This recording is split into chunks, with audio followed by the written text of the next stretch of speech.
Heidegger. His Life and His Philosophy. Alain Badiou and Barbara Cassin. Translated by Susan Spitzer. Introduction by Kenneth Reinhardt. Columbia University Press, New York. Introduction. Kenneth Reinhardt.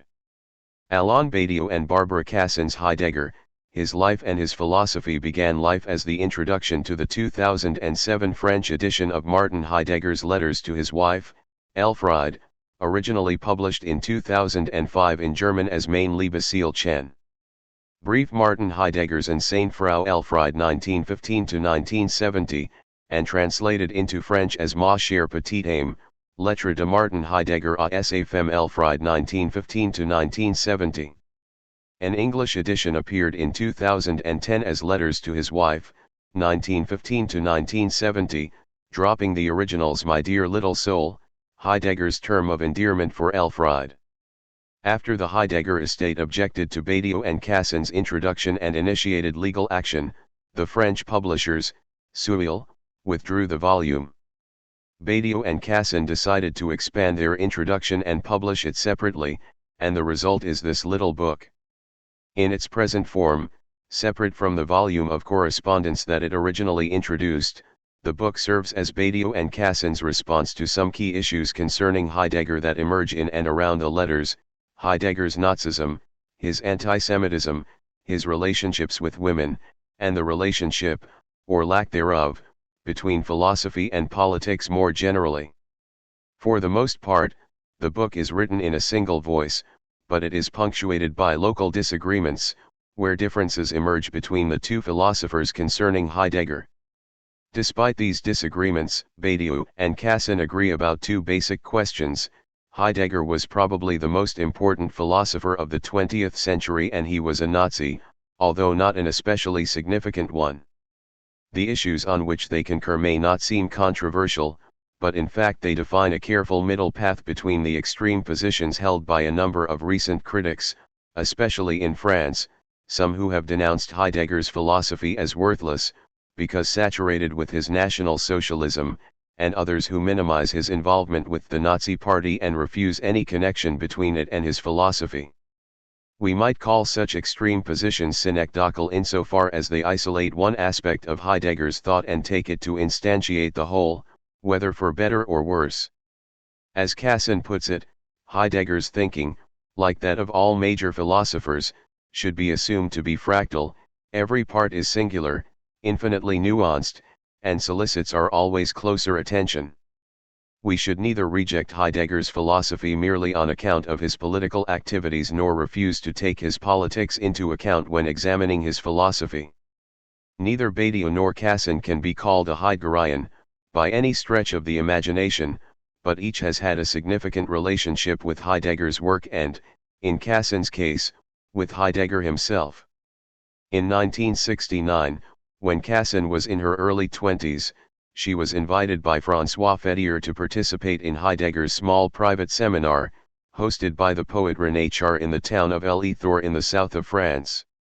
Describing her experience in the seminar in an interview with Nicolas Truong, Cassin remarks, as Hannah Arendt said, "Before I was treated as a Jew, I didn't know that I was one." Cassin's position in the seminar was no doubt complex, whereas her fellow seminarians may have assigned Cassin the rather familiar Arendtienne role of the beautiful and brilliant Jewish philosopher. A local villager who saw her at breakfast with Heidegger spat at her for consorting with a notorious Nazi. For Cassin, the seminar's dominant tension was a function of Char and Heidegger themselves, the effusive French poet and member of the resistance, on the one hand, and the reserved German philosopher and member of the Nazi Party, on the other. It was, we might say, the dialectic between them that provided the initial vector of Cassin's later path through the history of philosophy by way of the poetic and rhetorical swerve of the sophists, a path she calls, as distinct from ontology, logology.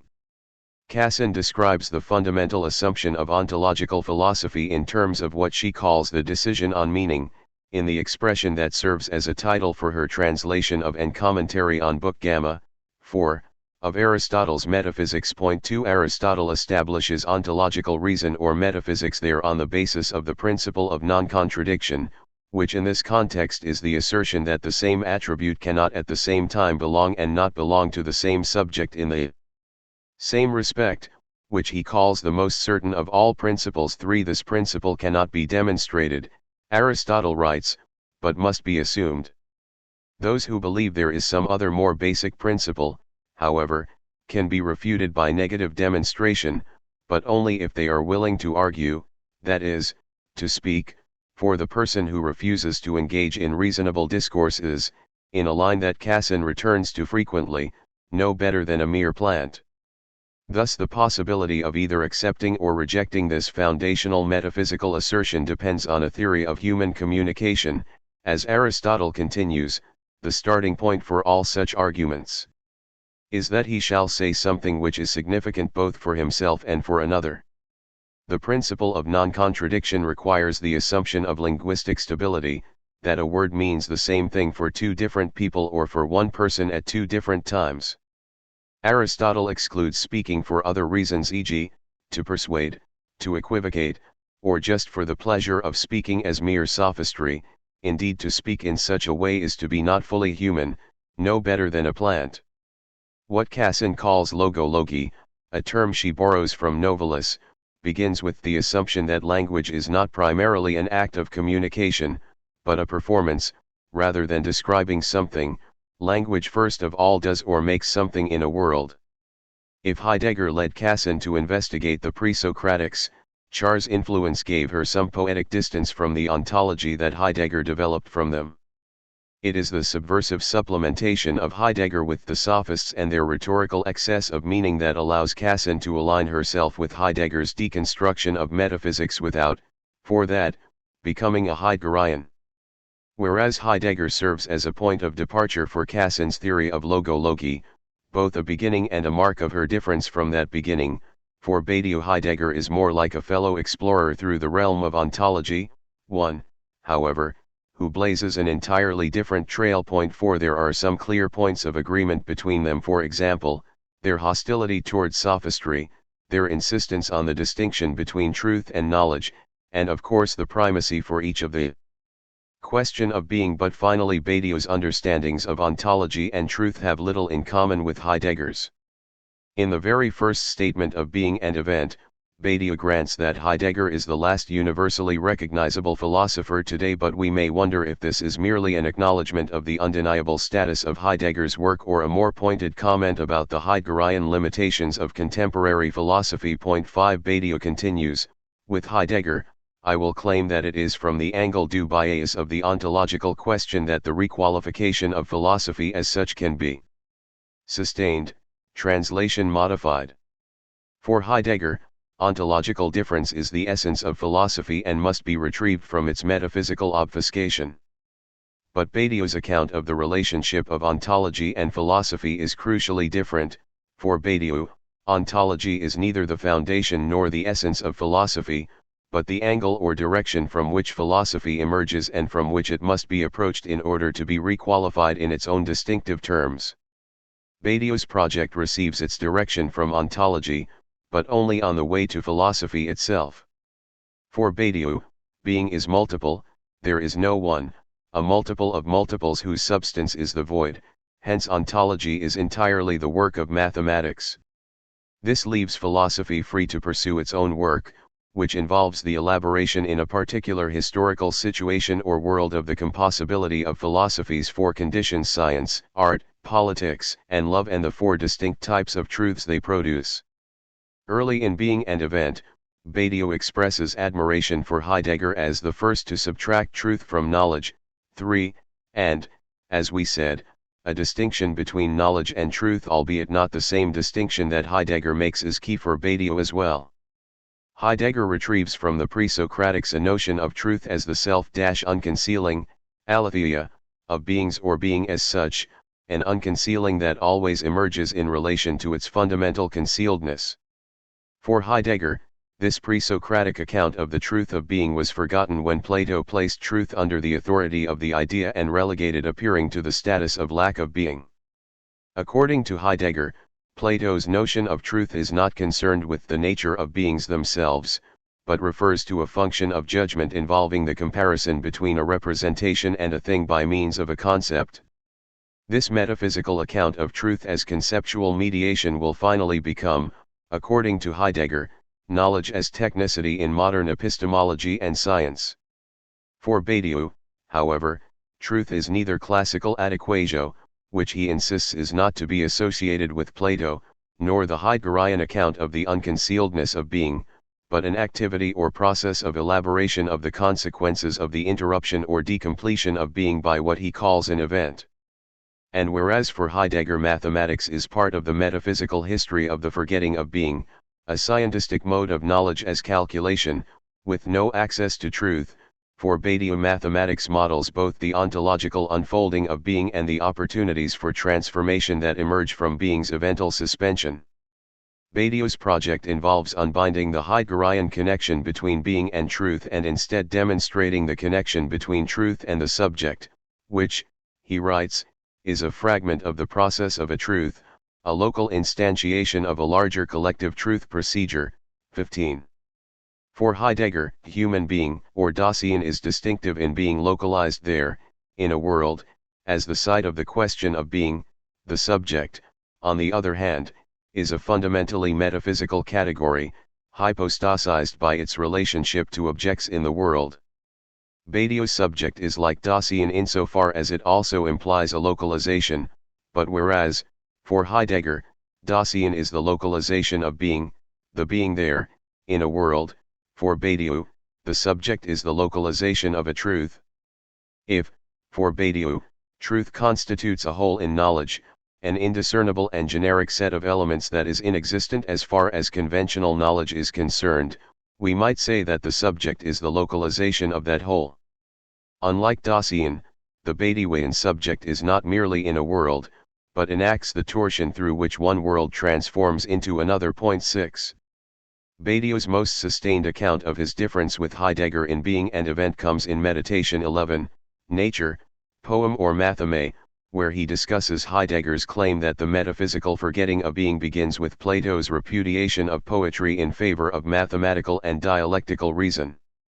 Badiou agrees with Heidegger that the poem is an absolutely originary thought, the letting be of appearing, but he insists that it is certainly not unique to Greece, occurring also in China, India, and elsewhere, and that it does not constitute the essence of the Greek philosophical event. As Badiou writes, the Greeks did not invent the poem. Rather, they interrupted the poem with the matheme. 7. And this is the crucial difference. For Heidegger, being is originally unconcealed by poetry and then forgotten by the metaphysical tradition established by Plato on the model of mathematical reason. For Badiou, ontology is determined as mathematics in the same gesture whereby Plato relegates poetry to the status of a problematic condition of, and rival to, philosophy. In the very last passages of Being and Event, Badiou suggests that this reassignment of the work of ontology to mathematics leads to a completely new account of the history of philosophy, one undetermined by the horizon of metaphysics or its deconstruction. It is possible to reinterrogate the entire history of philosophy, from its Greek origins on, according to the hypothesis of a mathematical regulation of the ontological question. One would then see a continuity and a periodicity unfold quite different to that deployed by Heidegger. 435.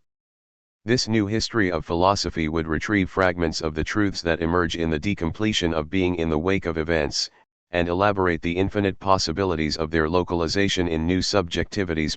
8. Such a history would emerge from the angles, so to speak, of Euclid, Archimedes, Brahmagupta, Fermat, Euler, Riemann, Cantor, Gödel, Cohen, and many others, but it would not be a history of mathematics. The primary point of controversy between Cassin and Badiou concerns Heidegger's relationship with politics and, more generally, the relationship between politics and philosophy. In their joint text, Cassin and Badiou describe Heidegger's fascination with political action and power as circumstantial, but Cassin immediately demurs, wondering whether in fact Heidegger's investment in political power and its disjunction from his philosophical thinking was actually essential. Cassin refers to a position she attributes to Hannah Arendt, who will remain a central point of reference throughout for both Cassin and Badiou, that, as a rule, great thinkers are not politically respectable. In Aristotle's distinction, they may possess Sophia, wisdom, but lack phronesis, political savvy, or prudence. And Badiou, for his part, agrees with Cassin that political philosophy is a meaningless category, although for quite different reasons. For Badiou, it is not that politics and philosophy involve incommensurable modes of knowledge, phronesis and Sophia, but that only politics is a truth procedure, the investigation and elaboration of the consequences of an eventual rupture of being. Philosophy assists politics, by describing and evaluating the truths it produces, but it produces no truths of its own, whether as Sophia or phronesis. Politics has no need of philosophy, since it is completely absorbed in the protocols of decision, organization, and activism through which it constitutes political truths. So for Badiou there is no essential connection between Heidegger's philosophy and his political activities, it is indeed only circumstantial. And Cassin, for her part, insists that Badiou's account of politics as a truth procedure is precisely the problem in Plato and Heidegger as well. She agrees that Heidegger's philosophy does not derive from his politics, but warns of the danger that arises when the philosopher engages in political speculation and brings with him the self-righteous conviction of truth. Nevertheless, for Cassin what she calls the informing of the political by philosophy remains problematic and must be distinguished from political phronesis. Another distinction between Badiou and Cassin's approaches to Heidegger involves sexual difference and discourse.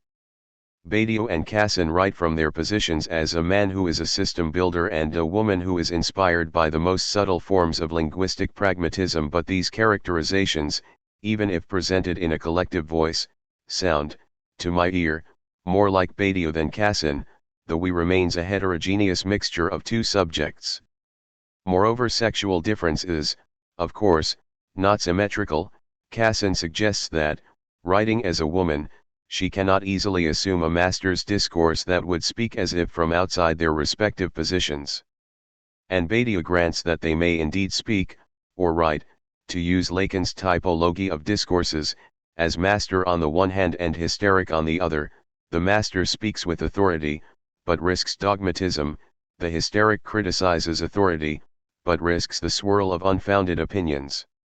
Badiou continues by pointing out that this raises once again the question of truths, which must be supported, against the rising tide of opinion. So the difference between their positions can be understood equally as the ostensibly ungendered difference between ontology and logology, or as the explicitly gendered difference between master and hysteric.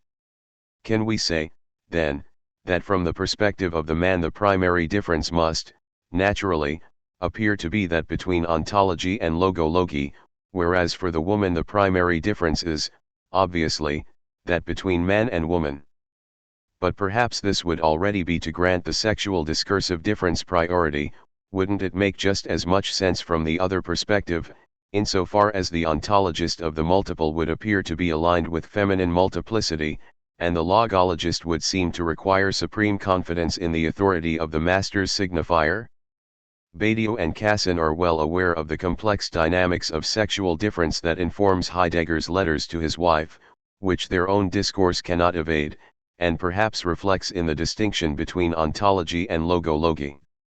But finally these differences can be subsumed as variations on a yet more fundamental difference, which we find in the title of Badiou and Cassin's original introduction to the French translation of the letters, on the creative correlation between the great and the little. 9. The asymmetry of the great and the little appears first of all in the original German title of the correspondence, in Heidegger's term of endearment for Elfriede, Seelchen, little soul. It appears throughout the letters in the flux between Heidegger's sense of his great philosophical work and the innumerable little, even petty, academic struggles and quotidian obstacles that threaten to interfere with it. This is what is most fascinating about the correspondence. According to Badiou and Cassin, it extends this matrix, the little as the existential basis of the great, to many other aspects of the thinker's life, allowing him to sustain contradictions between the work of philosophy and the facts of managing a Nazi university, between what he saw as the singular sanctity of his marriage with Elfriede and his myriad affairs with increasingly younger women. This is, moreover, a question of critical perspective. How do we judge the relative magnitudes of Heidegger's Nazism, his anti-Semitism, his sexism and sexual voracity, his philosophy? Does the great simply outweigh the little, render it negligible, or is the little itself the condition of the great, whether as the existential basis for conceptual sublimation or as the repressed, even the repudiated, that returns in distorted, distended forms?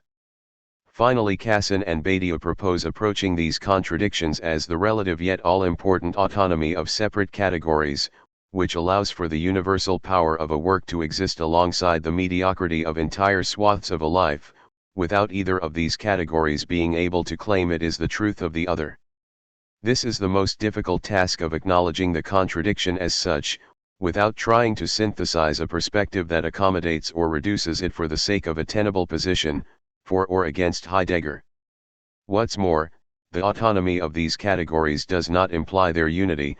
In separating the great philosopher from the little man, we should not attempt to see each category as itself simple or consistent, for each is riddled by its own series of scions between the great and the little, blindness and insight, the extravagant and the parsimonious, the creative and the restrictive. Perhaps this is what it means to read as both a man and a woman, an ontologist and a logologist. 1. The Heidegger affair. Heidegger, especially in France, is the subject, or the stakes, of an ongoing debate. Its focus is clearly the presumable relationship between the philosophical works that made the name Heidegger a major reference point for the whole of 20th century thought and the ideological and institutional commitments that, at least in the early 1930s, or even until the end of World War II, coupled that name with National Socialist politics and / or the Nazi state, even though the philosopher never had the courage to explain himself, whatever his private conviction may have been, in the years that followed. This debate would have remained at a basic level, as was long the case, if it had simply established that a philosopher, however great she or he may be, can be utterly wrong in areas whose reality we know full well cannot be reduced to the philosopher's conception of it. It is not hard to come up with a sort of blooper collection of falsifiable convictions and questionable positions in the history of philosophy. When we recall what was said about women by Rousseau, Kant, or Comte, about Africans by Hegel and so many others, about the Germans by Leibniz or Fichte, about solid-state physics by Descartes or Malebranche, about slaves by Aristotle, about epic or lyric poetry by Plato, or about sexuality by Schopenhauer or Aquinas, we can no longer ask any philosopher to have a respectable position on every single subject. This just means that philosophy is a distinctive kind of activity whose unavoidable relationship with a sort of encyclopedic desire also happens to be the privileged side of errancy. The debate might also have remained bounded, in a way, by metapolitical considerations, at the heart of which is the uneasy relationship between political action and the philosophical category of truth, or the absolute. Constructing its concept of truth as antithetical to opinions, philosophy, in its main current, does not readily accept that politics seeks to operate with the total freedom of those opinions and thus purports to evade the authority of the true, hence the authority of philosophy. This leads to the well-known comment Hannah Arendt made in 1969, at the very same time as she publicly expressed her extreme admiration for Heidegger. Theoretically, the tendency to the tyrannical can be detected in almost all great thinkers. 1. This comment lumps Heidegger and Plato together, which is by no means a mere condemnation. Even in Hannah Arendt's eyes, when they got involved in human affairs, both Plato and Heidegger resorted to tyrants and Führers. She further wrote, quite rightly condemning that course of action as disgraceful, but seeing in it, by the same token, the confirmation by negation of the fact that Heidegger was indeed part of the chain of great thinkers. These great thinkers, Hannah Arendt essentially says, with the exception of the skeptics and Kant, that cleverly disguised skeptic would be better off refraining from any involvement in human affairs, where it is not absolute truth that prevails but opinion, related as always to the diverse nature of being together. In any case, it is not his withdrawal into thought and the major body of work that resulted from it, his contemplative life, of which Heidegger can be found guilty, but only of the fact that he felt he had to cloak in opaque phraseology, in which he compromised some of his concepts, his circumstantial fascination with action and power, when the occasion for that involvement was clearly criminal. Local disagreement 1. Barbara Cassin questions whether circumstantial shouldn't be replaced by essential here, given that no great thinker is willing to forego the absurd phrase political philosophy.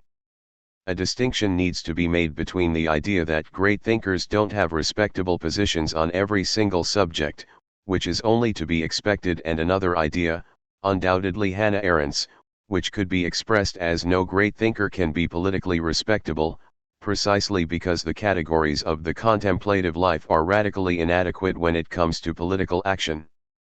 The exception for her would be Aristotle at least as much as Kant. But does that exception prove the rule? Or does it prove that there are great thinkers who are also great political thinkers because they possess judgment and taste? The division here is the same as that established by Aristotle in Thales' case.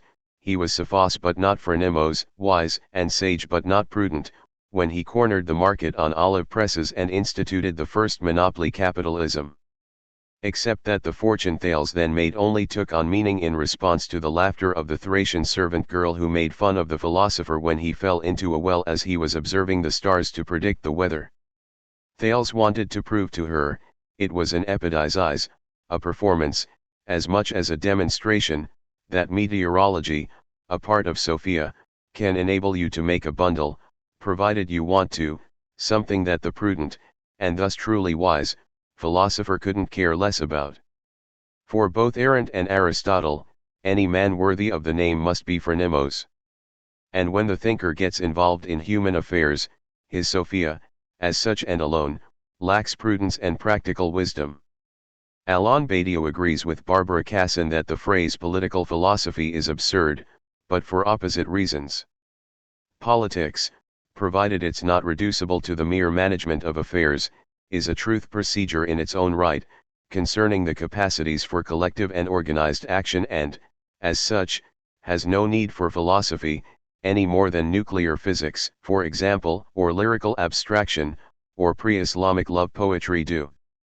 The relationship between philosophy and politics in no way entails a political philosophy but rather a transformation subject to the, always problematic and in any case rare, existence of political sequences of certain philosophical concepts, in particular those associated with the relationship between truth and multiplicity, in the mediation of the existence of a collective subject. And this has nothing whatsoever to do with judgment or taste, any more than it does, incidentally, in politics properly speaking, which involves protocols of decision and organization in which the leading role is played not by the spectator, of course, but by the militant. The fact that when philosophers get involved in human affairs, as Hannah Arendt puts it, they are just like everyone else, is self-evident. Do we require a philosopher who speaks about poetry to be a good poet or even to be a first-rate mathematician if she or he speaks about mathematics? Heidegger's properly political commitment, if measured against his philosophy, was therefore circumstantial. For Hannah Arendt herself, we should note, this type of commitment is fundamentally different from the withdrawal in which philosophical concepts are reflected upon. As regards Heidegger, moreover, the components of his basic philosophy existed long before his Nazi political activism and therefore could not derive in any essential way from it. The way in which Kant and Aristotle deal with politics is much closer, unfortunately for them, to a political philosophy, pragmatic, expedient, indeed irrelevant, and helplessly reduced to mere judgment because it is focused on the narcissistic idea that what's good is the middle class, a class that never has any autonomous political capacity. Utterly different from this is the, quite simply, philosophical vision governing the retroactive relationship with politics, of Plato, who is only concerned with perfecting his concept of the idea, or of Hegel, seeking a dialectic of totality, or of Heidegger, who philosophically reconstructs history, including the history of political sequences, as the historiality of being. 2. Barbara Cassin adamantly refuses to absolve Heidegger of his Nazism by way of a potentially ambiguous Arendtian kind of leniency, on account of philosophy understood as being inherently irrelevant to politics. But that philosophy should in one way or another constitute itself as the meta-language of the political, that ontology, being, truth, like ethics, the good, for that matter, should purport to define politics, in short, that politics should have to be considered from the perspective of truth. This is what seems dangerous to her, as it did to Arendt, dangerous, from Plato to Heidegger and Badiou. That is why Alain Badiou is clearly right to stress that, in the generic case of Heidegger, the derivation cannot start from the political and that it was there before any Nazism. Heidegger holds, and this applies to himself mutatis mutandis, that it is only because the Greeks were an essentially apolitical people, that is, a people linked to being, that they ultimately could and had to found the polis. Yet, for one thing, that's wrong. Homer, tragedy, sophism, and even the Aristotelian definition of man as an animal endowed with logos, each in its own way proves as much. And, for another, it's dangerous, and Barbara Cassin has no desire to believe that where danger is, grows the saving power also. 3. This is why she maintains that, in her eyes, the problem isn't the militant but the militant philosopher. In France in particular, the controversy surrounding Heidegger couldn't be contained within the kind of reasonable confines that this type of debate, which is ultimately regulated by an assumed distinction between philosophy and politics, involves. We can't go into all the reasons here for this, as usual dubious, French exception.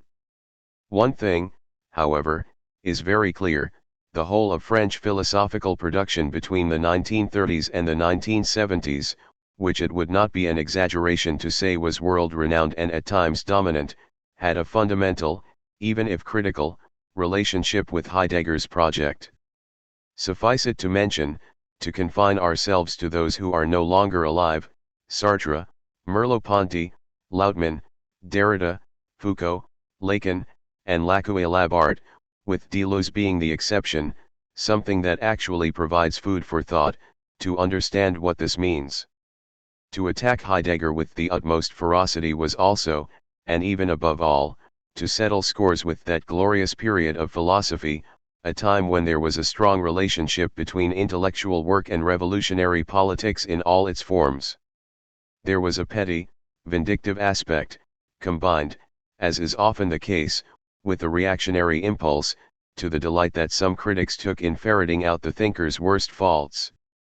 The fact remains that, here in France, it was the extreme positions of the debate that gradually crystallized into the only relevant ones. On one side were the thinker's devotees, who categorically denied that anything in his life any more than in his philosophy was in any way connected with Nazism. On the other side were those who held that Heidegger was a thoroughgoing ideologue of Nazism or even the overt and covert inspirer of its worst aspects. In their opinion, as a result, he is completely discredited as a philosopher and should be removed from the academic curriculum in every democratic country. To make clear what was involved, let us just mention the die-hard defense counsel François Fedier and the ruthless prosecutor Emmanuel Faye. 4. One can note here the traditional point in common, which the laws of the dialectic always require us to discern between two extreme positions, namely, the characterization of the object of the controversy as indivisible.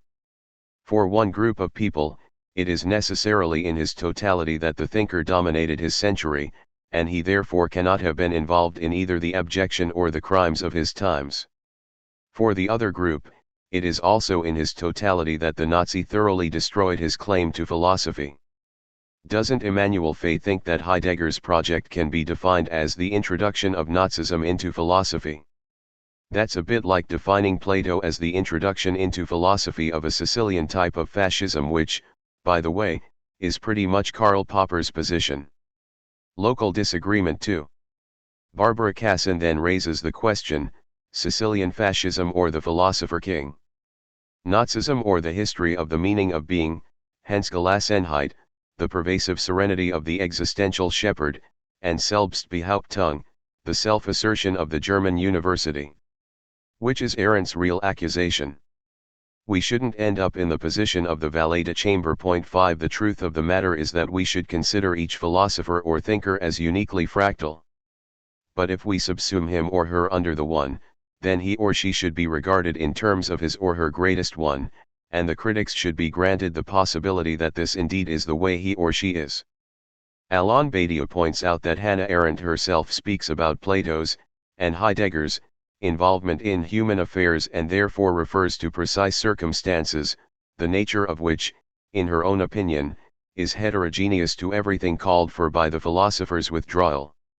She maintains that everything Heidegger, or Plato, was able to achieve in the context of such a withdrawal was crucial for the history of thought. In her opinion, Heidegger was the key philosopher of the 20th century. It would thus be incompatible with Arendt's view to look for traces, or even proofs or reflections, of his empirical commitment to Nazism in all his concepts. Likewise, there is no valid deduction or natural transition between the education of Plato's guardians, the figure of the communism of the idea, or the figure of philosophy as the subjective form befitting a community worthy of the name, i.e., freed from the principle of self-interest, on the one hand, and the attempt to become the intellectual advisor to the man he hoped might become an enlightened despot in Sicily on the other.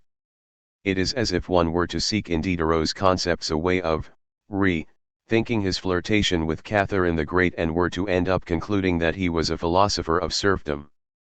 If active politics is intrinsically different from conceptual philosophy, an axiom ostensibly shared by Arendt and Badiou, 6 then judgments along the lines of great thinkers are not politically respectable, are a matter of political philosophy, since they purport to describe a political behavior on the basis of the being philosopher. This principle of indivisibility is always characteristic of extremism because it merges the one and the whole. The unity of Heidegger's thought has to be identical to the whole of his writings, thoughts, passing whims, acts, and statements. All you have to do, then, is isolate one point of the whole to stand for this unity, since it is ubiquitous. Consequently, for one side in the debate, the manifest importance and grandeur of one text or another of Heidegger's makes it impossible for some stupid or horrible things he said or did to be given any consideration, while, for the other side, his having been a candidate for the rectorship under the Nazis and having made some crude anti-Semitic remarks make it impossible for the novelty and force of the fundamental themes of his philosophical oeuvre to be appreciated. It is true that philosophers, carried away by a legitimate, and even necessary, speculative enthusiasm, often need to be reminded that the one of their thinking is not the same as the whole of possible truths.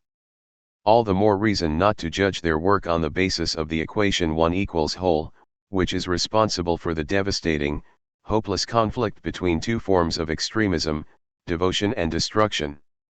Barbara Cassin and Alain Badiou, for their part, have always thought that this clash of titans was off the mark. The reader should bear in mind that their respective positions in the field of philosophy lend weight to the fact that, on this particular issue, they are in agreement. It is actually difficult to imagine positions that could be further apart, at least apparently, than that of a man who is a system builder envisaging a sort of contemporary Platonism, and that of a woman inspired by the most subtle forms of linguistic pragmatism, who has restored to the Greek sophists all their importance in the origins of our modernity. Add to this the fact that the man is firmly rooted in the tradition of the classics of communist revolution, while the woman is exploring the new possibilities of a democracy of the multiple. Even as regards Heidegger's status, they don't see eye to eye. One of them, Cassin, having attended Heidegger's final seminars, accepts certain themes of the deconstruction of metaphysics and is basically geared toward a subversive supplementation, via the tradition of Gorgias, i.e., Heidegger grafted onto Parmenides. The other, having always remained aloof, convinced as he is that metaphysics can and must go on, nevertheless also regards Heidegger as the greatest philosopher of the 20th century and shares both his concern for a thinking of being and his hostility toward the sophists. In a nutshell, you could say that Badiou is for ontology, or the thinking of being, while Cassin is for what she has termed logology, or the thinking of speech, acts and performances. Well, in these unlikely circumstances, Badiou and Cassin happen to think the same way about the Heidegger affair. Local disagreement 3. Barbara Cassin then reflects, only you, Alon, can refer to us as badiou and Cassin. I can't, of course, since I write as a woman and am unable, as a rule, to use a master's discourse. Maybe that deserves a note or an introductory comment about our respective parts in this duet for four hands. Alon badiou, let's grant Lacan that in the typology of the discourses the discourse of the hysteric, who demands knowledge and simultaneously rejects its authority in order to push it further, seems to coincide more readily with a female position than does the discourse of the master, who on his own authority establishes a fundamental signifier and seeks to ensure his control over all its consequences.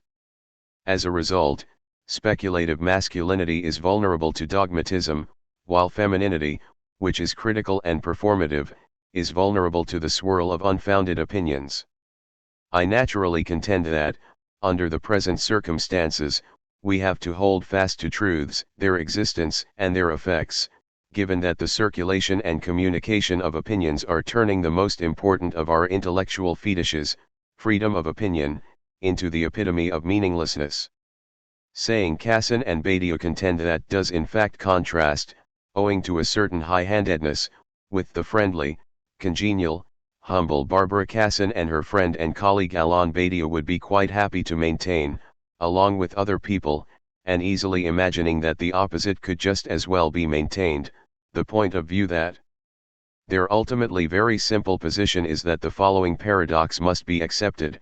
Yes, Heidegger was a Nazi, not a very important Nazi, just an ordinary one, a provincial petit bourgeois Nazi, and yes, Heidegger is unquestionably one of the most important philosophers of the 20th century. It was with this view of things that, in 2007, Barbara Cassin and Alon badiou brought out, in the editions du Seuil series L'Ordre Philosophique, of which they were the editors at the time, Heidegger's letters to his wife, or at least the ones that had been published by their granddaughter Gertrude Heidegger, from an initial cut that was probably made by the Heidegger couple. At the time, they wrote a preface for the book, entitled On the Creative Correlation Between the Great and the Little, 7, in which they dealt not only with the paradox of the great philosopher who had gone astray in Nazism but also with one very striking aspect of the correspondence, namely, the great philosopher's relationship with women, with his wife Elfriede, naturally, but also with many other women whose lover he had been over the course of his long life. Here was the figure of a tormented yet indestructible couple, a provincial and German response, as it were, to the French and Parisian Sartre-Beauvoir couple. After a number of legal battles, the preface was suppressed at the request of the executors of Heidegger's estate, and the copies containing it that were still in circulation were pulped. The preface, unlike the correspondence, belongs to us.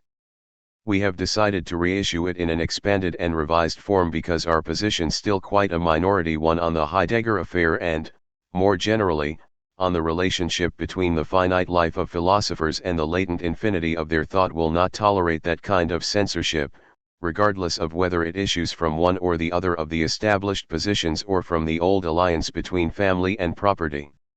What follows, then, is the expanded version of our original preface. 2. About the uses of the word Jew. Given how things developed in France, as we have just explained, many readers might approach reading Heidegger's letters to his wife with just one question in mind, something along the lines of let's see if there's any Nazism and anti-Semitism in them, especially since the recipient of the letters, Elfriede, the great man's wife, has the justified reputation of having always held Hitler in high regard and despised Jews. But such an approach will turn out to be disappointing, for two reasons. The first, a factual one, is that little in this collection of letters provides any evidence of the question's relevance. Neither as regards the uses of the word Jew nor as regards Heidegger's commitment to Nazism will one find in these letters anything to overturn established opinions. Let's begin with anti-Semitism. But first, an overall word of caution. The published volume contains only about 1/7 of the 1,000 or so letters and cards written between 1915 and 1970. We suggest taking Gertrude, Elfriede's granddaughter, at her word when she explains the principles underlying her selection, since there is indeed a selection. To forestall possible speculation, I have included in the book all the letters in my possession from between 1933 and 1938. Moreover, every one of the small total of anti-Semitic remarks or political comments regarding National Socialism is cited. So there is silence about the escalating persecution of the Jews, 156, in the letters that were preserved.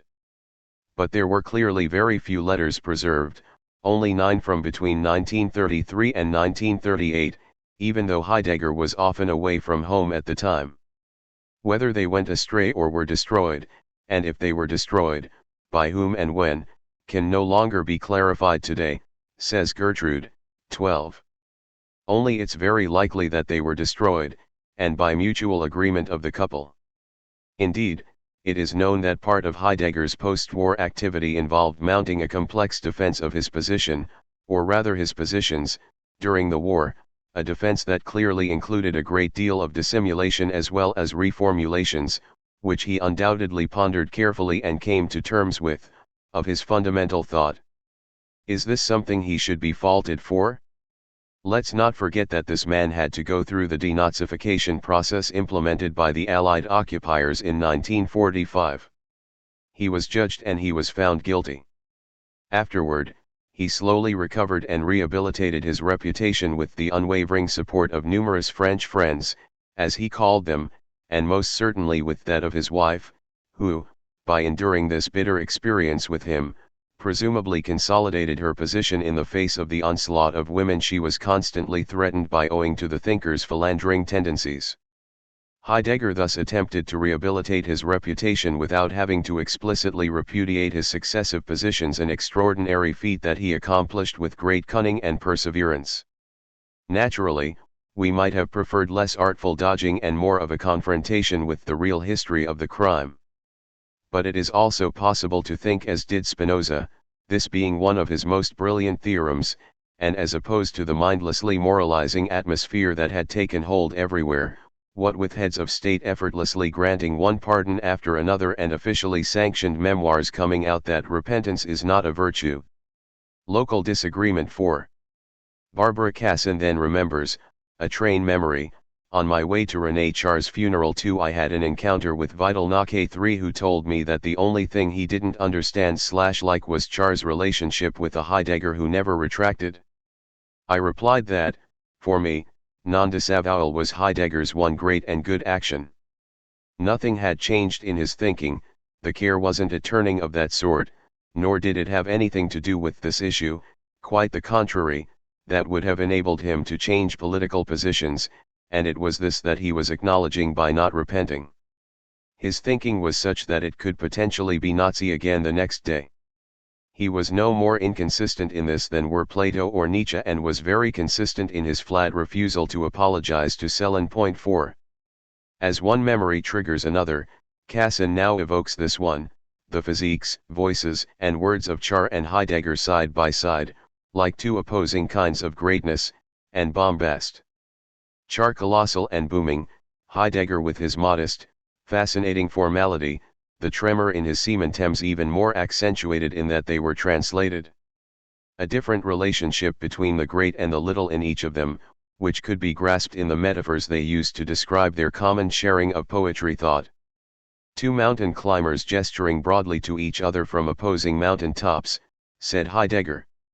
Two prisoners, each in a dungeon cell, separated from each other by an occupied cell, tapping out messages to each other through thick walls, tiny holes, and an intermediary asleep between them, added Char. No dividing them into Nazi and resistance fighter, German and French, when you hear them speak. No dividing? No dividing. Consider this, the translations of Heidegger. What German does he speak and what French is he made to speak? Think how, for Heidegger, the style is the man, but the style of the translation, in French, is much more impenetrable and oracular than the German style and lacks the hearty affability of a possible barrel maker. 5 Heidegger is far from speaking the great German language, if only because of his desire to invent a beyond of academic language, The academic language of a Kassierer, for example, who inherited it? But how can the historically called for language he speaks be separated from the possibility of Nazism, unlike Klemperer's dissection 6 or the disjointed, ungainly language of Arendt, a polyglot refugee? I thought to myself, what is one to do? It wasn't the German language that went crazy, 7 or the Streti of Celan and Adorno. It is very difficult to determine what sounds Nazi in the German, in Heidegger's German, and what comes from the French translation, which was done by a disciple, not a German specialist. It is an over-translation, steeped in the Heideggerian thesis on language and translation, as if German itself were Heideggerian. Isn't the French translation of Heidegger a non-Nazi rehabilitation that is even more Nazi than Nazi for us, for the Emmanuel face slumbering in each of us, the way German is even more Greek than Greek for Heidegger? Cover that Nazism, which I cannot bear to see 8 and it bursts into full view. Linked to the privileged status of the last-hand edition, which deliberately lacked any scholarly apparatus, the pious translation, the very one that proposes El Universität Allemande envers et contre tout el meme as a title for Heidegger's Recht oral address 9 can only make a French reader, who cherishes linguistic clarity, note that Führer leader in fact means the Führer. Alain Badiou completely disagrees with this view of things. He thinks that there was only retrospectively an organic link between the great German language and Nazism. It is both an objectivistic and a linguistic fiction to consider Nazism as an inherent effect of the language developed by German Romanticism. Let's not even mention Hegel, whose natural destiny was the dialectic of emancipation. It can be shown that nothing is more heterogeneous to the political conception of National Socialism than Nietzsche's aphorisms and poems. Note, too, that Husserl, in Die Crisis, speaks that great language and is as historical as they come, and yet there is nothing in either his thinking or his life that has the slightest connection with Nazism. As usual, language doesn't determine much of anything, and, as Plato essentially puts it in the Critylus, we philosophers begin with what exists and not with what is said. As the translation into French of that language is supposedly to blame, it is hardly possible to simply say it is non-Nazi and therefore also hyper-Nazi.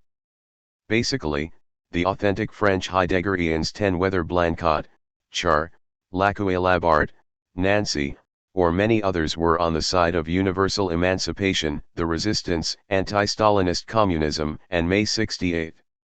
The fact is, the retroaction of a great philosophy on its conditions, its political condition in particular, essentially hinges on how that philosophy reconfigured the concept of truth to bring it into line with what was demanded by its times. And this assumes that a great philosophy is ultimately appropriate for what, of those times, and built with the singularities of those times, nevertheless has a universal value. But there is no explicit trace of universality in Nazism.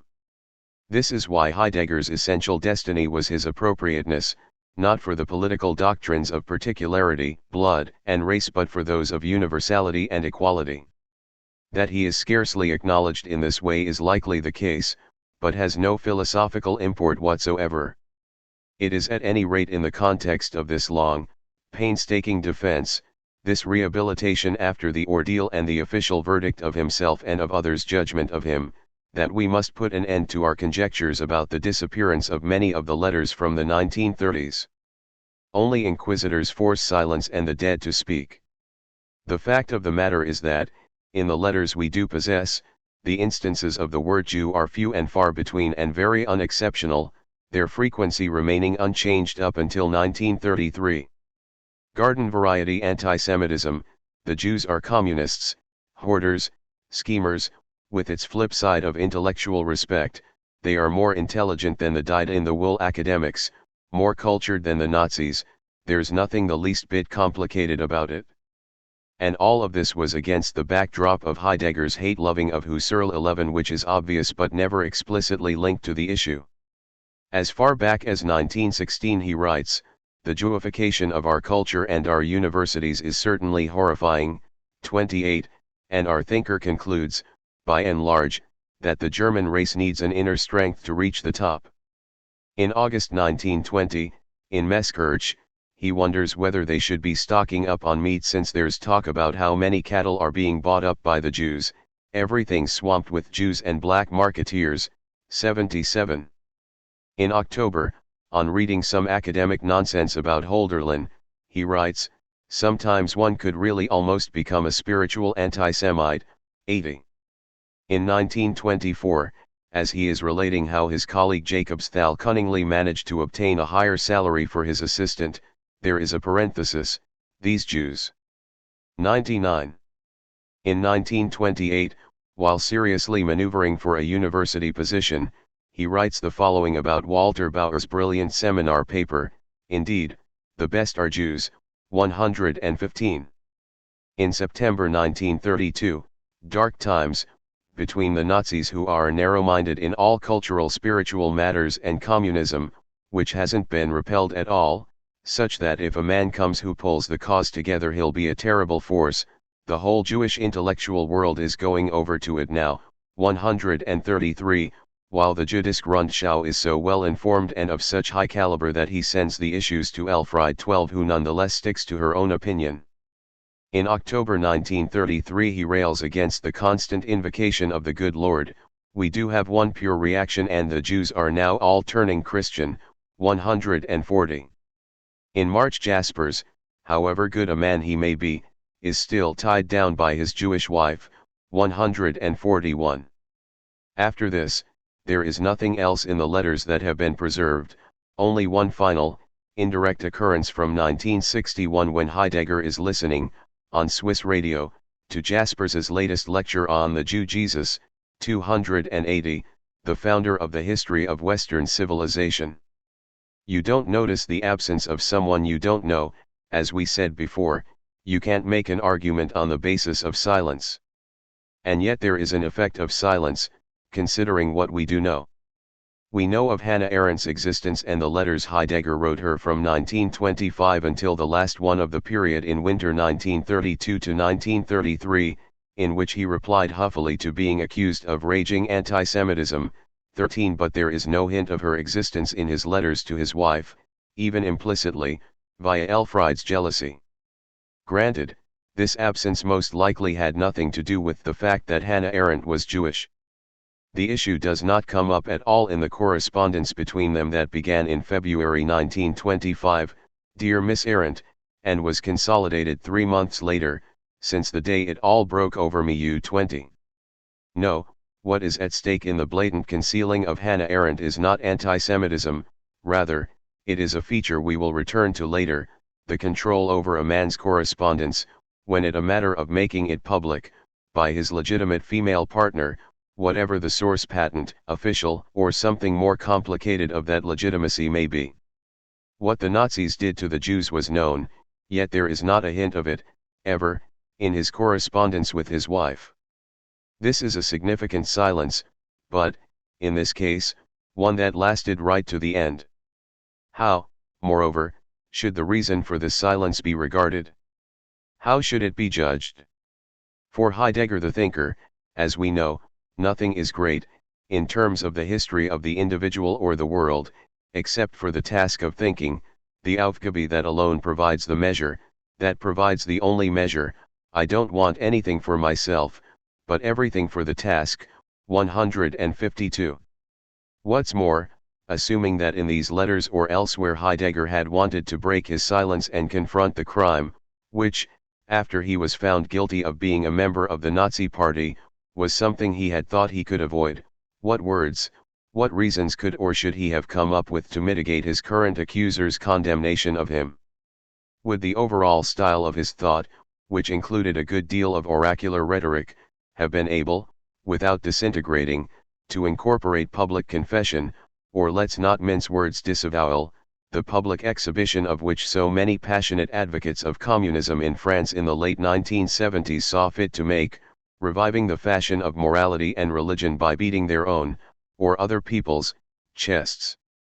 Which, by the way, taught us that, in addition to their two sources, identified by Bergson, morality and religion have a third one, the political turncoating of revolutionaries when they realized that, in the absence of revolution, being a revolutionary brings you nothing but trouble. The late Philippe Lacoue-Labart, someone who could never be suspected of mindless anti-Heideggerianism, but who instead provided a compelling, comprehensive analysis of the Heidegger case in a number of texts of far-reaching philosophical import, ultimately limited his criticism to the fact that the thinker nowhere felt the need to apologize. The spectacle of Chirac, Gordon Brown, or Obama apologizing to the Jews, homosexuals, and Africans, respectively, might have convinced him that, on the whole, given the crimes committed, it was better to avoid using this sort of paternalistic, pointless, cheap tactic. The historical question is never one of forgiveness or repentance, but rather what, having done wrong, one is determined to put right. In any case, it is hard to see how Heidegger could have turned what he bequeathed to us, the loftiness, or even arrogance, of which is its obligatory stylistic medium, into a new-styled confession booth. It is that legacy alone that matters to us. 3. About Nazism.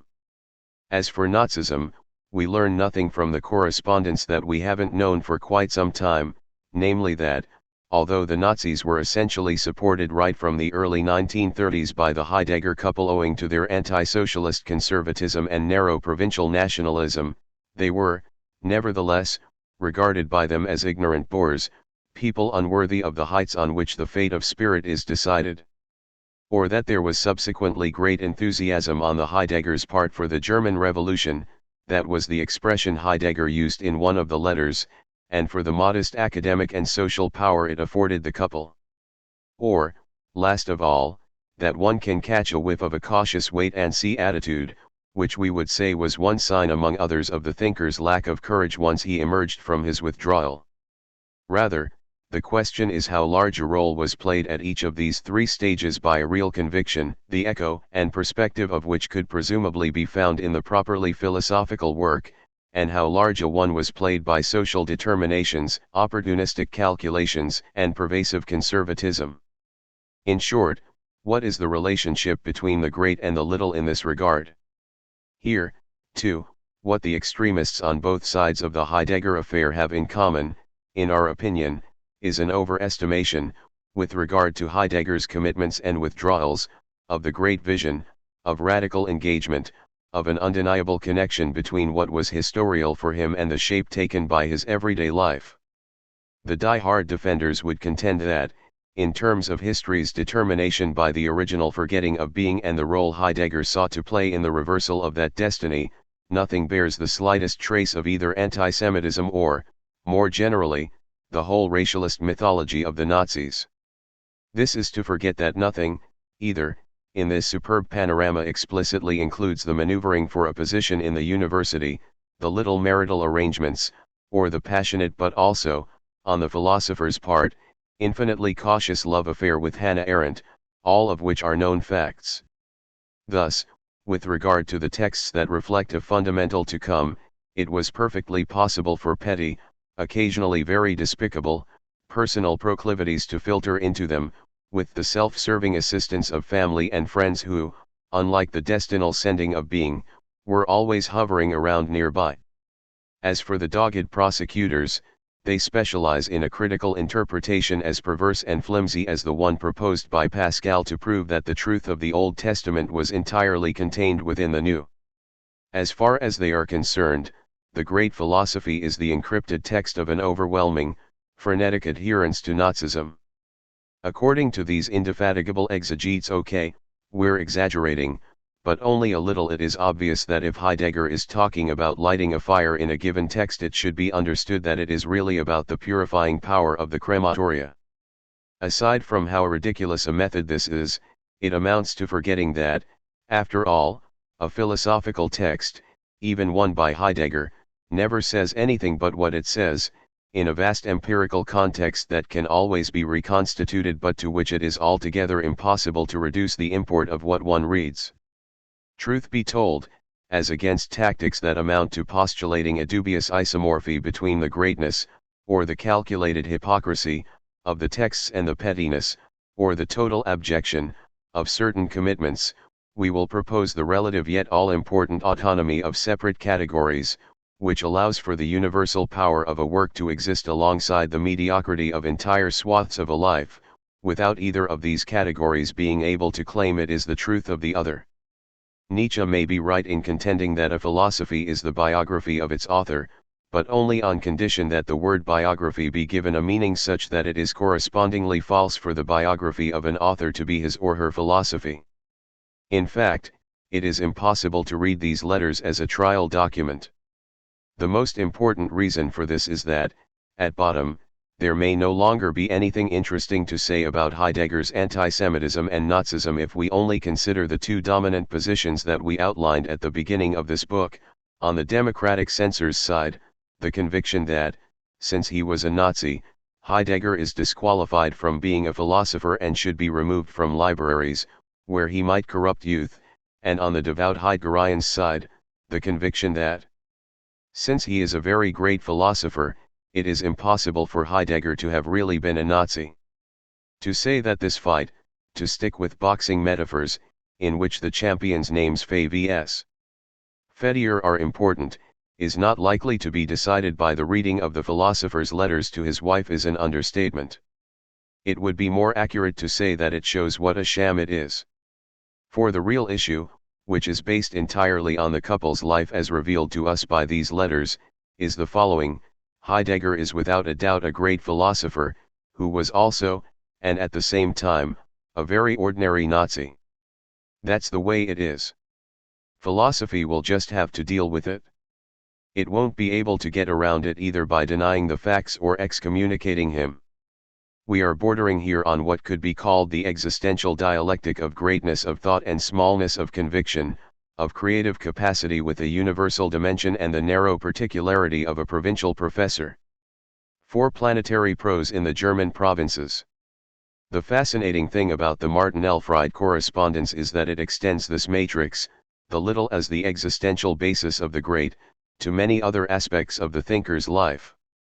What enabled Heidegger to be at the same time a National Socialist rector and the amazing modern culmination of German idealism is also at work in the relationships he had with place, the deepest provinces and the planetary destinal, with women, the seducer of female students and the sacred spirituality of marriage, with the university, the never-ending academic intrigues and the prophetic disinterestedness of solitary thought, and, finally, with everyday life in all its aspects. The existential material sublimated in Heidegger's saying dire is admittedly pretty low quality. It is, rather, the processes of his introduction into speculative language, a few examples of which we will now give, that are fascinating to consider. We need to begin from the beginning, namely, Martin's courtship of Elfriede during World War I. Elfriede herself noted that the letters from this period are the model for all the countless letters he would later send to his successive loves. The thou of your loving soul had struck me 256.1. But what was the motive behind this? Probably the thinker's need to disguise his desire to seduce and his vigorous, metaphorically peasant sensuality as a spiritual elevation that turned each of the women into the chosen source of the work and the intellectual effort it required.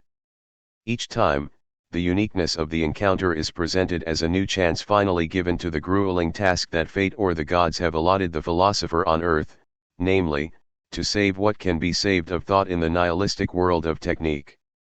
This is indeed consistent with the notion of the muse, so aptly described by Etienne Gilson. 2. But let's be careful, Heidegger is no more of a Platonist in the doxic sense of the term here than anywhere else. Love occurs at the level of bodies, it appears in the guise of a beautiful young student or a cultured aristocratic woman, it is in no way Platonic. Yet it is accompanied by a prose that incorporates it into the philosopher's task in such a way that that task is, of course, galvanized and revived by the joy of successful seduction, but at the same time protected and kept out of harm's way, since it is what endures in change, what keeps love from being its own end. This is why it was unwaveringly to Elfriede that the text on Plato that Martin had the constant intention of writing had to be dedicated. 3. In Elfriede's case, when Martin was 26, the emotionalism was not yet of the kind whose force and originality we are familiar with. Religion played a prominent role linguistically in the flights of spirituality in which desire was cloaked. The overwhelming importance of religious affiliations is, moreover, very striking in the history of sexual unions. Martin, who was never particularly brave, literally shuddered at the prospect of having to tell his Catholic family that he wanted to become engaged to a Protestant girl. It was like an old pre-war novel in which families and religions still kept a close watch on the course of romantic relationships in society. This religious factor also determined the sublimated horizon within which the lovers, were they already lovers, i.e., before marriage? Yes, most likely, we shall see all the implications of this empirical question, talked about their future in the language of religious salvation, talked about building a spiritual home in the overripe vocabulary of the eternal Heimat in which the discipline of sexual ecstasy could be accommodated. One of the advantages of such long correspondences, covering 60 years, in this case, is that they show the gradual effects of time. We can see clearly how the religious certainty that characterized their love at its beginning, and would do so again at its end, deteriorates and slowly wears out. Particularly after World War II, following the rupture brought about by the Nazi era, religious denominations, Catholic, Protestant, were no longer an issue, except in an anecdotal way. God, nevertheless, remained.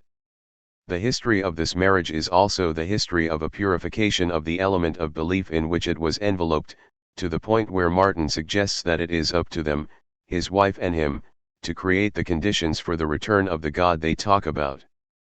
Thus the trajectory of the love letters goes from the lover's mystical celebration of a spiritual beyond of the flesh, pitting true religion against the profane and degrading course of the modern world, to the withdrawn and solitary creation, thrown toward the future like a Holderlinian type prophecy, of the God we are lacking. This is no doubt why the women required for such a mission were no longer exactly devout girls destined for family life but, from Hannah Arendt to Marielene Pucher, had a touch of the intellectual adventurer, or the jaded princess, about them. 5. Heidegger's women. There was one who was the one, his wife, Elfriede. And then there were others, so many others.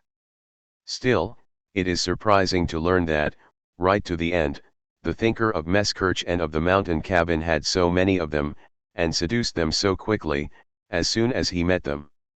From existence to epectasy. 1 At 81, in Augsburg where he had a rendezvous, 315, he suffered a stroke, and Elfriede would write on the back of his last letter to her, his collapse there brought everything out into the open. Afterward we were never separated again, 314.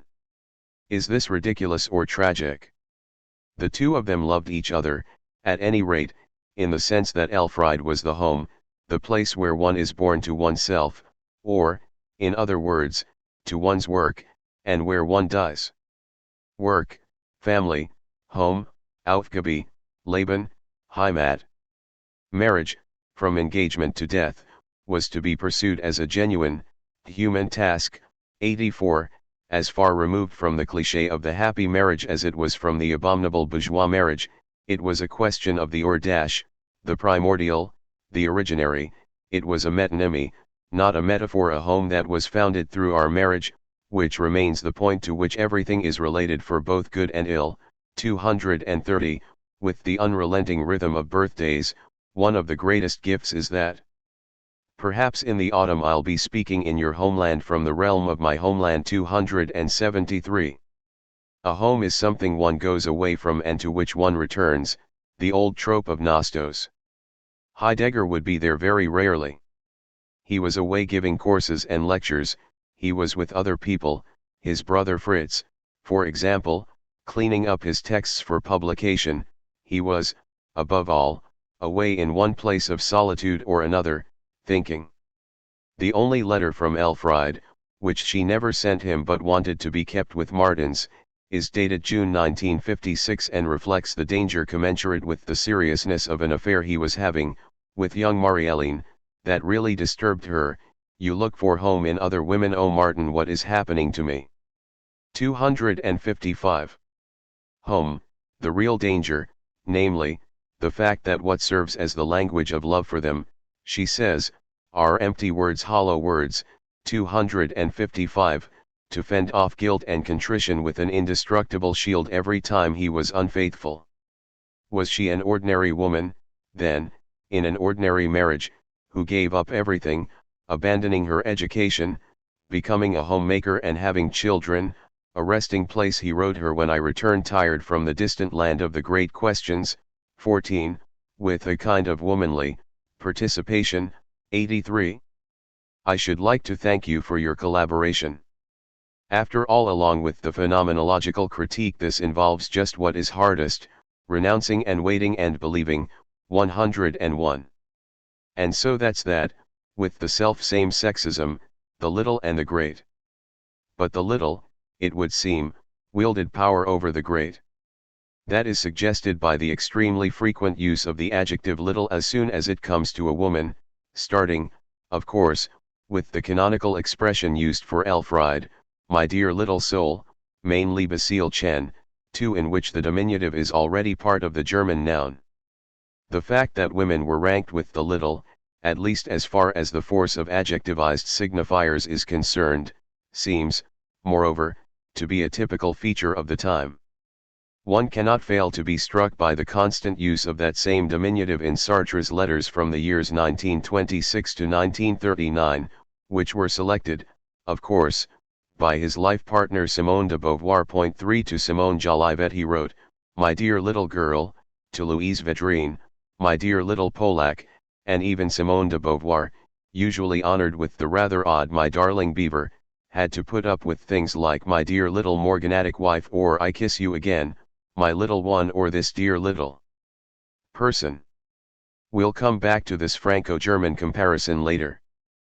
But it is certainly to Heidegger's credit that nothing resembling this sort of flirtatious paternalism can be found in his letters to Hannah Arendt, even, or especially, when he describes her as the young girl who, in a raincoat, her hat low over her eyes, her gaze, he emphasizes, supremely quiet, entered my office for the first time, for perhaps owing to the tension in that love affair and the surprising length of time it lasted, it was resistant to being understood in terms of the little. But such was not usually the case, and especially not in their marriage. Except that there was another surprise, a real shocker, even for anyone interested in this.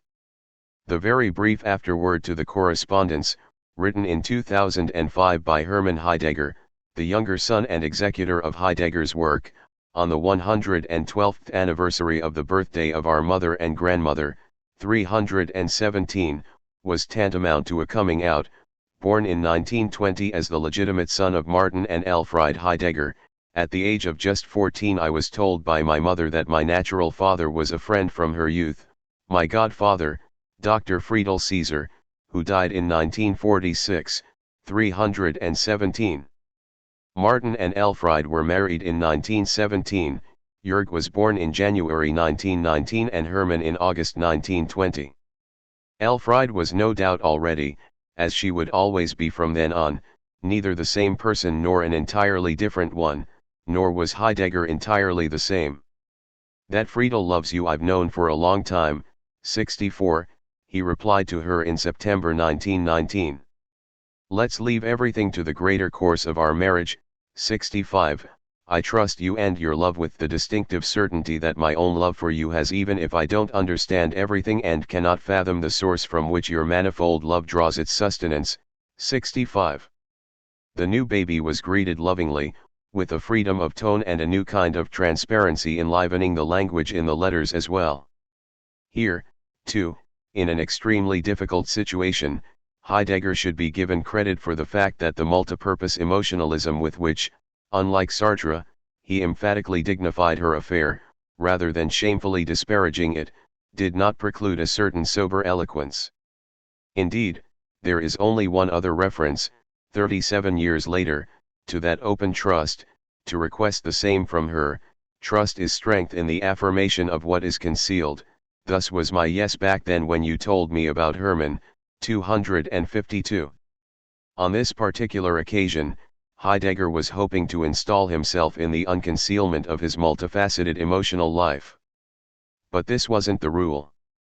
It wasn't really a question of telling her everything about the women he met, even if secrecy was undignified, because the question of truth and lies isn't that simple. 254.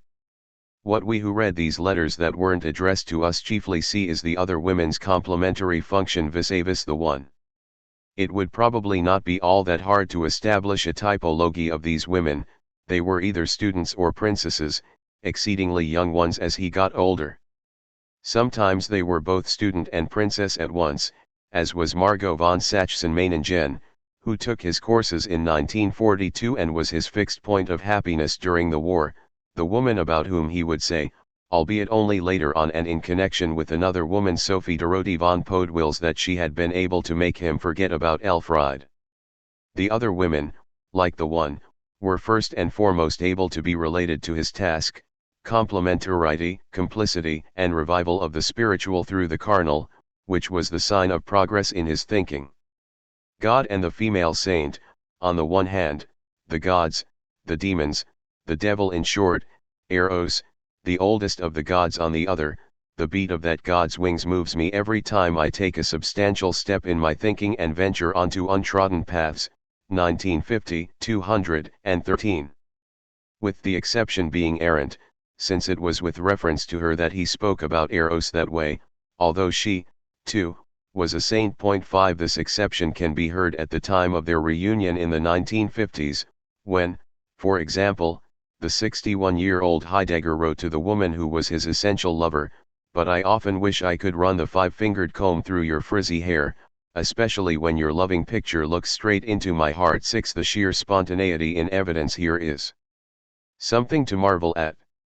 The unbearable moment is obviously when the only thing that can be heard is instrumentality, as in this strange letter from 1958 in which your W. BL7 white but not yet wise, 267, thanks Elfriede on behalf of Dori Vieta and Hildegard Fieck. Yes, each of them has a name, and uses the neutrality of these two women who work with and for him to converse with himself. One has to wonder here what the word saint, in contrast to that instrumentality, means in the speech or writing of Martin Heidegger, when he uses it about the woman he has just slept with, be it Elfriede or Hannah. Hypotheses. 1. Barbara Cassin. Several interpretations. For example, 1. She gives herself, and the free gift is akin to charity. 2. But why on earth would it be free? She closes her eyes like Bernini's Saint Teresa.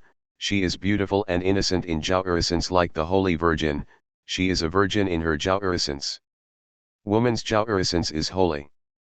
Regardless of whether she comes or not, they are both ways of being a saint. 8. 3. You make her your ally, you implore her, in order to use her with impunity, and, to your surprise, you realize that she's even more of a virgin?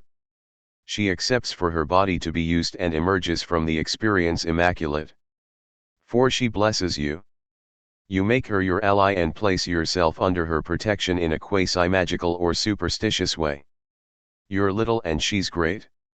5. She is your tabernacle and through her you are good like God. Great like God. 6. That's called immediate sublimation. At a time when Heidegger and Elfriede were apprehensive about the churches and the union of a Catholic man and a Protestant woman, which went against the societal family order, the sanctity saintete of the rite proved this fear to be groundless. It had to be sacred in order for it to be acceptable and justifiable outside the order. But then why did Hannah also have to be a saint? The order at that time was marriage and the Elfriedic home. Did she have to be a saint to justify the eruption of another, no less passionate, love? How can you say no to sacred enthusiasm? But of what societal and libidinal fears, of what narcissistic sadomasochism is the adjective saintly the name? Of what is saint the name? Of a beyond of instrumentality as a possible category of the female body? Or of the impossibility of facing up even just a little to the fact that there's no such thing as a sexual relationship, even with / for a philosopher? Hypotheses. 2. Alain Badiou. Barbara Cassin's hypotheses all seem legitimate and feasible. One can perhaps say, and this merely sums them up, that saint is a translation, fitting to the place and period, of the fact that the female body as it gives itself over in the sex act and assuming that there is a touch of love in all Heidegger's affairs, and Alain Badiou trusts him on this, can only appear as a miracle, as the incredible real of a glorious body. And it is all the more glorious in that its uncovering is more hidden, more unexpected, in the ordinary sphere of the visible. Now, in the world of religious tradition, the essential attribute of male and female saints is the performance of miracles. It is even on this, as it were, material basis, requiring investigations and witnesses, that for a very long time men and women were canonized. Any woman can be declared a saint insofar as any woman is capable of at least one miracle, her amorous nudity. Psychoanalysis has established that this miracle occurs when the female body constitutes the entire real of the phallus, the key to the symbolic order. Women's unconcealment realizes, let me venture that term, the symbolic order as a whole. So let's conclude that the use of religious vocabulary is only a proleptic transcription of the well-known statement girl is phallus, which means that you ultimately get the formula, female saint equals phallus, a formula that is not applicable to the male saint. 6. Maneuvering and career. What flows through all these love affairs, in Heidegger's own terms, from the sinful constraints of petty everyday life to the grandeur of the thinking work, from the material of love and sex life to the conceptual and linguistic inventions of which that material is a vitally important resource, goes hand in hand with another dialectic, that of the career, of the link that becomes established between the professorial profession and its vicissitudes and the progress of the written work. The political maneuvering to obtain a teaching position, a promotion, institutional superiority over second-rate colleagues and rivals, an honor, such as being the only candidate to be considered for a particular position, all this sort of thing takes up a truly extraordinary amount of space in the correspondence. And it is especially ironic since, in the final analysis, Heidegger would practically never leave his native province, turning down other opportunities, in Berlin in particular, for purely conventional reasons he would often change into noble ones later on. It is important to remember in this regard that Heidegger had no family fortune and was really dependent on his position in the university to earn a living. He went through some hard times financially and he had many enemies in academia, including during the Hitler era. His long-standing desire to reform the German university also derived from a personal experience rife with obstacles, arbitrary restrictions, and absurd decisions of which he was occasionally the victim. That's one side of the story. The other is his explicit adherence to the stringent rules of social life in the German provinces, his participation in that blend of conformism and spite typical of the petite bourgeoisie of those places where, during the years in question, religion, social rank, family, and institutions reigned supreme.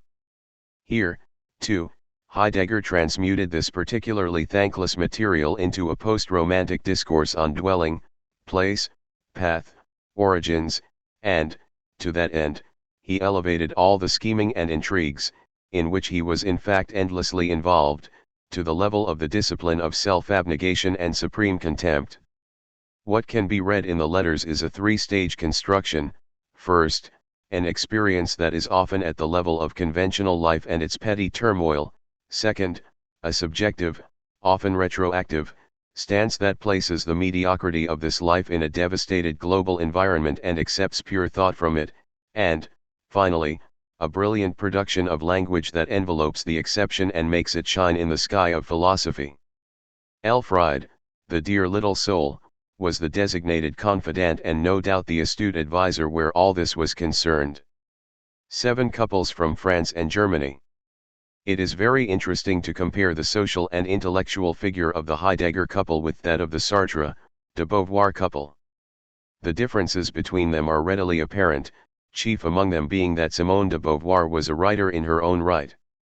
In this connection, one can't help but fantasize, and this is a sort of existential and historical eidetic variation about what Heidegger's fate would have been if he had finally made up his mind to leave Elfriede for Hannah in the 1920s. Some might object that it was obviously impossible for him to do so, for the reasons we ourselves have suggested: his conservatism, true conjugal love, career calculations, and so on. Nevertheless, we can still fantasize about it. After all, wouldn't it have been possible for the man who wrote to the young woman in 1925, "Nothing like it has ever happened to me.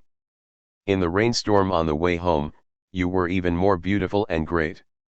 I would have liked to wander with you for nights on end," one who begged, "Please, Hannah, give me a few more words.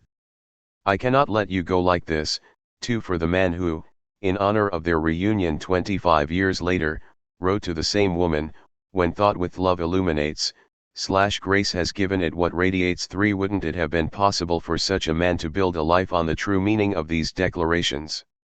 Only in that case would we have had a way to compare the two couples as to the claimed equality of their respective compositions.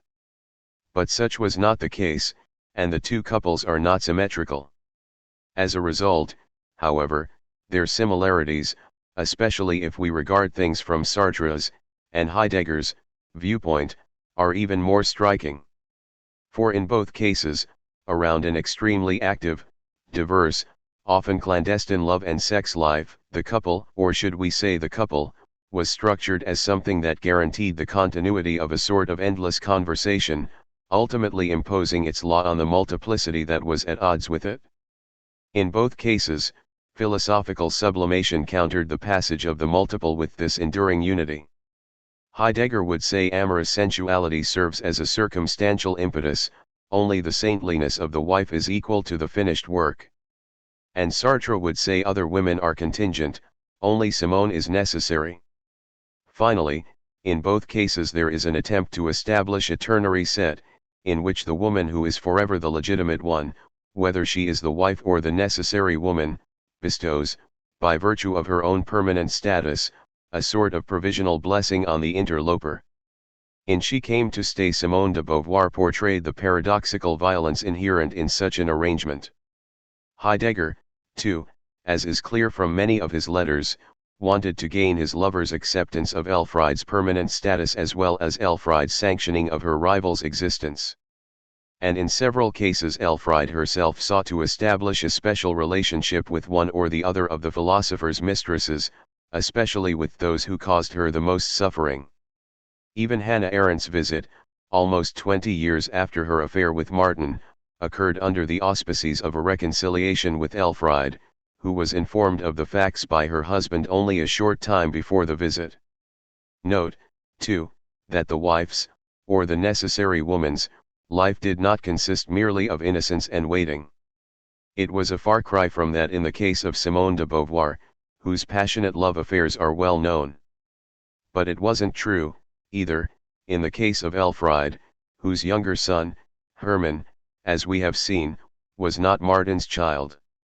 Where all these young men and women, Martin, Jean-Paul, Simone, and Elfried, were concerned, it was the interwar period, the Roaring Twenties, a time when old customs were crumbling, when a new conception of the couple and its relationship with the fluctuation of desire was attempting to destroy religious and family constraints.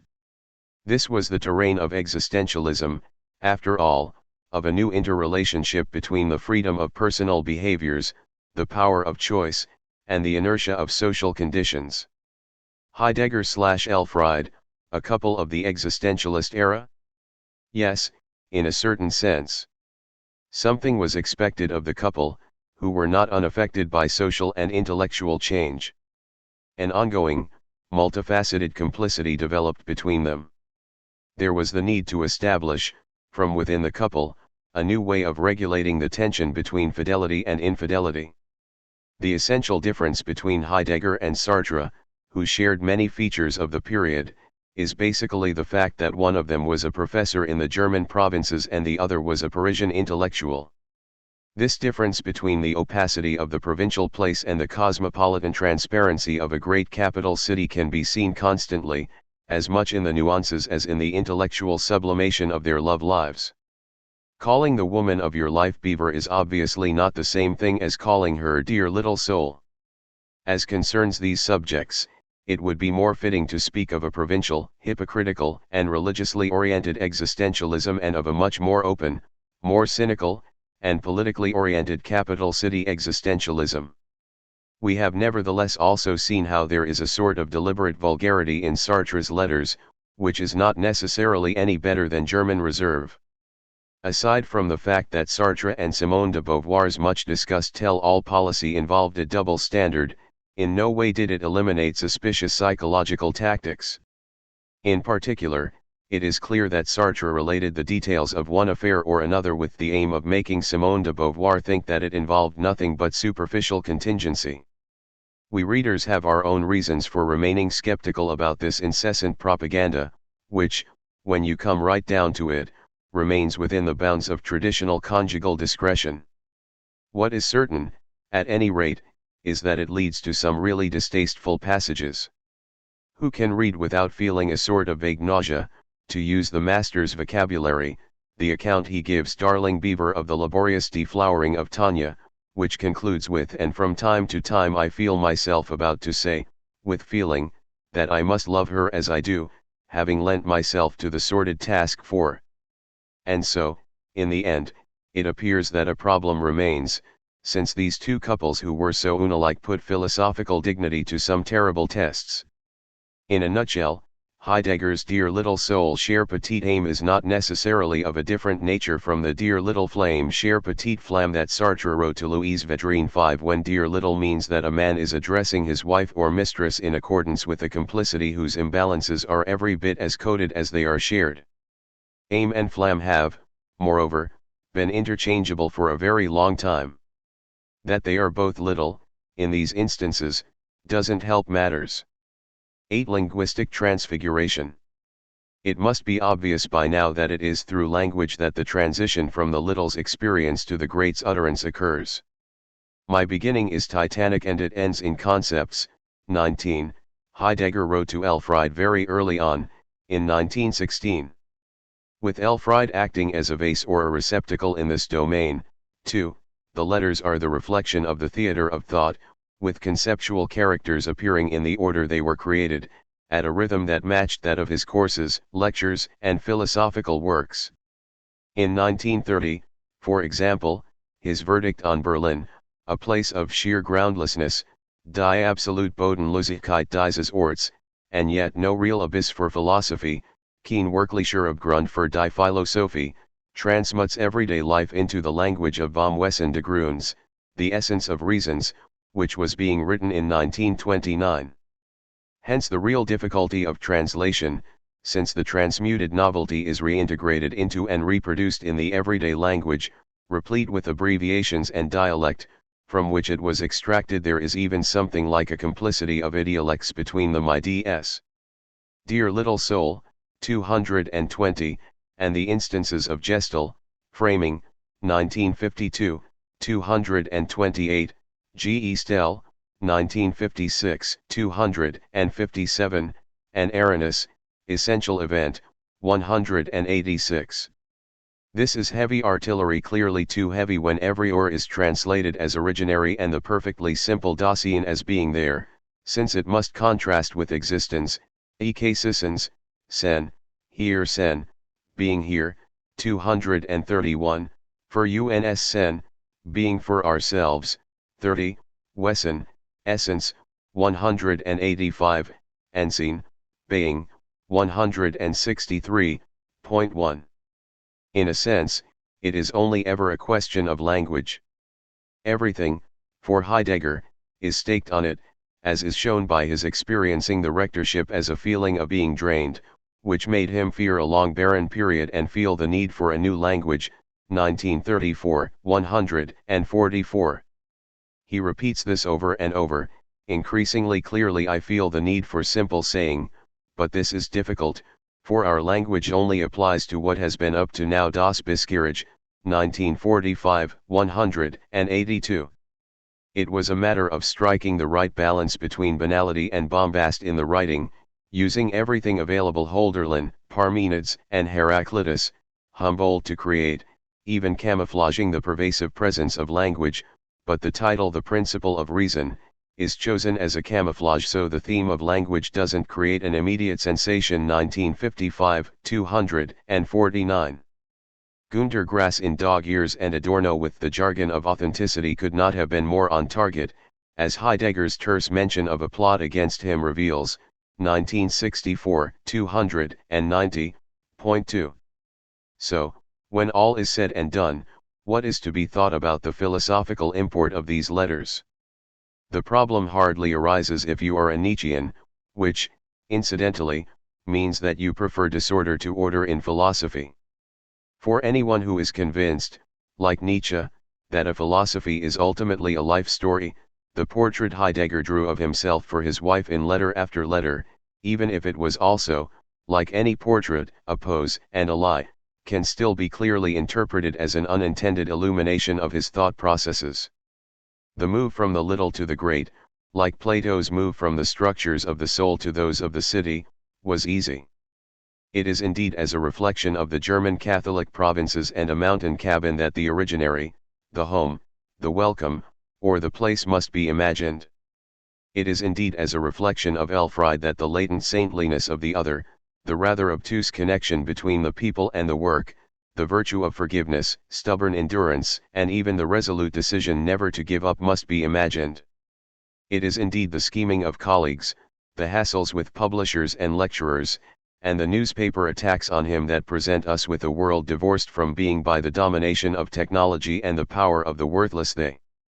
It is as a female student that the Dionysian appeal of nature appears, and in the guise of downhill skiing in the fresh snow that, for one moment, the degradation of what must be allowed to come forth disappears.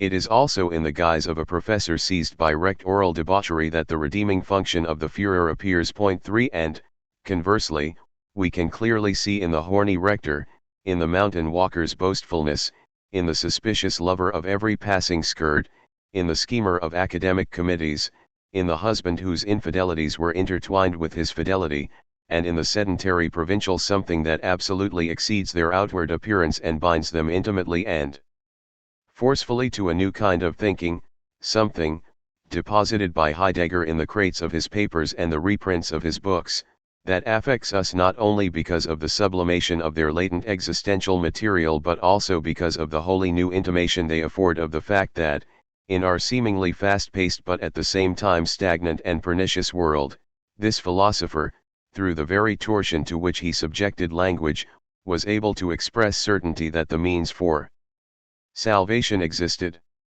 Right where he was, with his pettiness, lack of courage, stubborn will to survive, and ordinary distractions. Yes, right there, were the means, which he'd discovered, a serene way of living more essential than all his vicissitudes, which he was able to change, as Mallarmé did the console table of a small Parisian living room into the rarest star.